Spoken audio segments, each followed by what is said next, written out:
Bu yo'l oltini yo'li, ya'ni sentr joydan uyimiz chiqib qolgan, sotiladigan 4 qavatli domda 3-qavatida joylashgan. Juda ham lokatsiyasi zo'r, ya'ni irrigatsiya instituti bu tarafda Oydin bozorcha, bu taraf Orzu bozor, bu tarafi yangi markalar ochilgan. Ya'ni sentr joydan 4 qavatli domda 3-qavatda joylashgan 2 xonali uyimiz sotuvga chiqyapti. Endi to'liqroq tushuntiramiz, ya'ni ichkarilarini. Lokatsiyasi zo'rligiga yarasha hamma narsasini ajoyib qilib taxlagan ekan. Endi ko'rishingiz mumkin, yevro remontlar qilingan va yevro montajlar qilingan bu asosiy eshigimizni tashqi taraflarini ko'rsatish mumkin.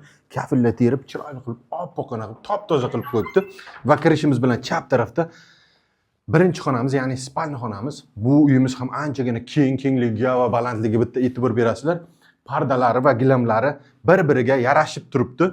Endi ko'rsatadigan bo'lsak, sanuzorlar alohida bu tarafda hojatxonamiz, bu tarafda esa yuvinish xonamiz joylashgan. Bu tarafda oshxona bo'lgan, oshxonani balkonga chiqargan. Balkonimiz ham yaxshigina, ya'ni kattagina balkon. Oshxona sifatida foydalansangiz, yarmiga bemalol o'tirib, choy ichadigan joy qilsangiz bo'ladi. Yoki bu tarafga choy ichsangiz ham, mana bu yerda ham joyimiz bor. Keyin otopleniyalari davlat tarafidan ishlaydi va issiqqina bo'lib gupillab ishlab turibdi. O'rta qatorda joylashgan bu uyimiz va ko'rishingiz mumkin, zal qismimiz ham anchagina keng va did bilan chiroyli qilib, remont qilib, hamma narsasiga juda ham e'tibor berilgan ekan.